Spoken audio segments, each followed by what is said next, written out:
खात्री करा आणि आपल्या मतदारसंघातल्या बूथवर किती मत कमी होणार होते आणि ते आम्ही कसे वाढवले हे प्लॅन तयार करा. या प्रत्येक प्लॅनला मी बारीकपणे बघणार आहे. जो कमाल करून दाखवणार आहे त्याच्या विकासासाठी मी मागे पुढे बघणार नाही. त्याला भविष्यामध्ये आधार देण्यासाठी मी मागे पुढे बघणार नाही. काल माझी विड्याला सभा झाली धनुभाऊ, काल आमच्या आसरडोला सभा झाली. योगेशजी, ह्या चर्चा आता आपल्याला विराम आजपासून करायचा आहे. आजपासून माझ्यासाठी विषय फक्त विकासाचा आहे. या विकासाच्या या कार्यक्रमांमध्ये, या सभांमध्ये मी जे लोकांचं रूप बघितलं आणि जे प्रतिसाद बघितला, एका महिलेला जर कोणी अडवलं आणि तिला अवमानित केलं तर माझा बीड जिल्हा सन्मानच देतो, हा इतिहास. त्याच्यामुळे लोकांच्या मनामध्ये एक चिंता निर्माण झाली आणि त्याच्या मनामध्ये एक धग निर्माण झाली की हो, आम्ही पंकजा ताई तुमच्या बाबतीत असं नाही होऊ द्यायला पाहिजे, आम्ही होऊ देणार. आणि ते लोक कामाला लागलेत. काल मी अशा लोकांच्या घरी गेले ज्यांनी मला चहा पान केलं, माझा पाहुणचार केला. त्यांच्या घरामध्ये मी गेल्यानंतर मी पाहिलं भिंतीवर तर त्यांच्या मराठा आंदोलन लोकांचा ते घर होतं आणि जरांगे पाटलांचा फोटो त्यांच्या भिंतीवर होता. आणि मी तिथे गेल्यावर ते म्हणले, ताई आम्ही वंचितांची लढाई लढतोय, आम्ही गरिबांना आरक्षण देण्याची लढाई लढतोय, पण आम्हाला कळतंय की ही निवडणूक विकासासाठी किती महत्वाची आहे. आमच्या लेकरा बाळांचं, आमच्या गरिबांचं, गोरगरिबांचं कल्याण जर व्हायचं असेल तर ताई तुमच्या पाठीशी आम्ही शक्ती उभी करणार आहोत आणि आम्ही तुमच्या पाठीशी उभं राहणार. एक प्रसंग घडला आता. एका गावामध्ये एक नेता गेला आणि त्या नेत्याशी एका समाजाच्या कार्यकर्त्यांनी हुज्जत घातली. अमुक तमुक हे ते, त्याला थोडस अवमानित करून गावातून पाठवलं. दुसऱ्या दिवशी रात्री त्याचा लेकरू गच्चीवरून खाली पडलं. तेव्हा त्याला इलाज मिळण्यासाठी, डॉक्टरांना फोन करण्यासाठी, अँब्युलन्स बोलवण्यासाठी, मोठे डॉक्टर तिथे बोलवण्यासाठी त्याची फार अडचण निर्माण झाली. त्यांनी याच माणसाला फोन केला, काल मी तुम्हाला शिव्या देत होतो पण आज माझ्यावर गरज आलेली आहे आणि माझं लेकरू आज त्याचा जीव धोक्यात आहे. हा माणूस मान अपमान सोडून जसा आहे तसा धावला आणि त्या लेकराचा जीव वाचवण्यासाठी रात्रभर बापासोबत जागला. ते दोघं एका जातीचे नव्हते, एका पक्षाचे देखील नव्हते, पण हे जे आहे हाकेला ओ देणाऱ्या नेत्याची आपल्याला गरज आहे. आणि मग हे समाजाचं चित्र अत्यंत आवश्यक आहे. सगळ्यांनी डोक्यात आपल्या राग असेल, डोक्यात गेलेली राख असेल ती बाजूला काढा. तीच राख एखाद्या पवित्र यज्ञाची राख जशी असते त्याला आपण अंगारा म्हणतो. हे चुलीमध्ये असेल तर ती राख असते, तीच जर आपण यज्ञामध्ये असेल तर तो अंगारा होत असतो, ते पवित्र होत असतं. आपल्या क्रांतिकारी विचारांच्या पाठीमागे आम्ही सुद्धा उभे आहोत, पण या विचारांनी राख डोक्यात न घालता पवित्र यज्ञातल्या अंगाऱ्यासारखा आपल्या माथ्याला लावा आणि विजय मिळवण्यासाठी योगदान देण्याचा प्रयत्न करा. इतिहास घडवा या बीडमध्ये आणि विकास माझ्याकडून मोजून करून घ्या. तुमचे सालगडी तरी तुम्हाला काम करणार नाही एवढं काम 5 वर्ष या जिल्ह्यासाठी पंकजा मुंडे केल्याशिवाय राहणार.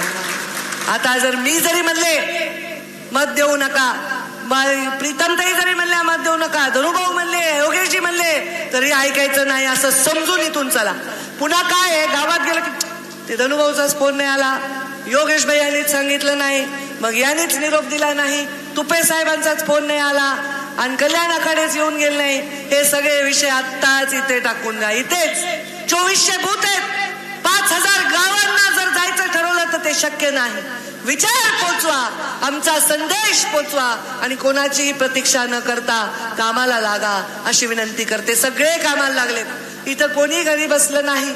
योगेश क्षीरसागर आणि सारिका मी रोज बघते सोशल मीडियामुळे, आता कळतं कोण कुठे गेलं, कोणत्या गावात गेलं. काही लोक काय करतात, शेजारच्याच चहाच्या टपरीवर बसतात आणि फोटो काढतात, प्रचाराला गेलो म्हणते. आपल्याच मित्राच्या घरी चहा प्यायला चालतात आणि प्रचाराला गेलो म्हणते. आम्हाला कळतं, पण हे ज्या गावांमध्ये जात आहेत, ज्या लोकांशी बोलतायत, आम्ही फार PhD ना, माझी आता 5वी लोकसभा आहे ना ही टर्म मुंडे साहेबांपासून, त्याच्या आधीच्या तर मी मोजत नाही. रजनीताई पाटीलांबरोबर, जयसिंग गायकवाडांबरोबर प्रचार केलेला आहे, पण पाच टर्म लोकसभा आम्ही बघतोय. धनुभाऊ माझ्यापेक्षा 5-6 वर्ष आधी राजकारणात आलेत. त्यांना जवळपास 27-28 वर्ष झाले, मला 23-24 वर्ष झाले. आज एवढं सगळं राजकारण आम्ही करत असताना आम्हालाही कळतं कोण कुठे चाललंय, कोण कोणाशी बोलायलंय, कोण कुणाला सांगायलंय, कोण कुणाला प्रतिसाद द्यायलंय, हे आम्हाला कळतं. मी तुमच्या परिश्रमाचा सन्मान करते. हा परिश्रम आतापासून करा. आता सभा आणि बैठकाची यादी करू नका. तुम्ही योगेश भैयाला समोर पाठवून मला बैठका घ्यायला लावू नका. आता कुठे बैठका करायची गरज आहे हे उमेदवारांना, नेत्यांना थोडं ठरवू द्या. तुम्हालाही माहिती आहे कुठं जायचंय आणि कुठं नाही जायचंय. त्यामुळे तुम्ही एवढ्या वेळी काहीही आग्रह करू नका. तुम्हाला जे आग्रह करायचा आहे 4 जून नंतर, गुलाल लागल्यानंतर 30 दिवस मी असे ठेवीन, म्हणजे माझे कामाचे दिवस सोडून, ज्याच्यामध्ये मी फक्त आभार मानायला येईन. तेव्हा तुमच्या सगळ्यांच्या घरी येईन मी. तुम्ही गुलाल लावलाय म्हणून तुमचे आभार मानायला येईन. आता बैठका लावायला लावू नका. प्रत्येकाला काय वाटतंय, नगरसेवकाला, जिल्हा परिषदच्या सदस्याला, एक पदाधिकाऱ्याला, की आमचं काम दाखवावं. मग ते आम्हाला बोलवतात, पण ते मत आपलेच असतात. त्यांनाच गणना करून प्रचार करू नका. जिथे कमी तिथे आम्ही, हे जर तुम्ही भारतीय जनता पार्टी, राष्ट्रवादी आणि महायुतीच्या सगळ्यांनी ठरवलं तर आपल्याला काय कमी आहे. माझ्या बूथवर समोर इकडे बीडमध्ये समजा माणसं बऱ्यापैकी उभे राहतील, पण बाकी ठिकाणी कुठे आहेत बीड, त्यांच्याकडे यंत्रणा, कार्यकर्ते काहीच नाही आहेत. पण केवळ एका गोष्टीचा आधार ते घेत आहेत आणि त्या गोष्टीचा आधार आपण त्यांना देऊ नका, नाही तर या जिल्ह्याचा आधार कायमचा आपण गमावून बसाल. 3.5 खासदार येणार असतील त्यांचे, धनुभाऊ 3.5 खासदाराच्या माणसाला मत द्यायचे का 350 खासदाराच्या पक्षाच्या पाठीमागे उभं राहायचं, हे लोकांना नक्कीच चांगलं कळतं. मला याचा विश्वास आहे. आणि त्याच्यामुळे मी मोदीजींना हाक मारून थांबवू शकते, त्यांच्याशी बोलू शकते, त्यांच्याशी भांडू शकते. नाही मोदीजी, हे करणं आहे, तुमच्यासाठीच करीन ना मी. काही लोकांना राष्ट्रवादी आवडत असेल, म्हणजे ही घड्याळ सवय झाली असेल घड्याळ दाबायची, त्या लोकांना फक्त ट्रेन करावं लागेल सवय. पण घड्याळच नाही ना पेटीवर. आता तुम्ही सोसायटीला 100 मतं वेगवेगळ्या ठिकाणी करता. तुम्ही फार हुशार आहे, तुम्हाला सगळं कळत. फक्त कमळ, लक्ष्मी वगैरे आपण सगळे उदाहरण दिले. पंकजाताईला मोठी संधी मिळणार म्हणालात, पण मी अशा कुठल्याही प्रतीक्षेत नाही. मला संधी मिळावी ती तुमच्या सेवेची मिळावी.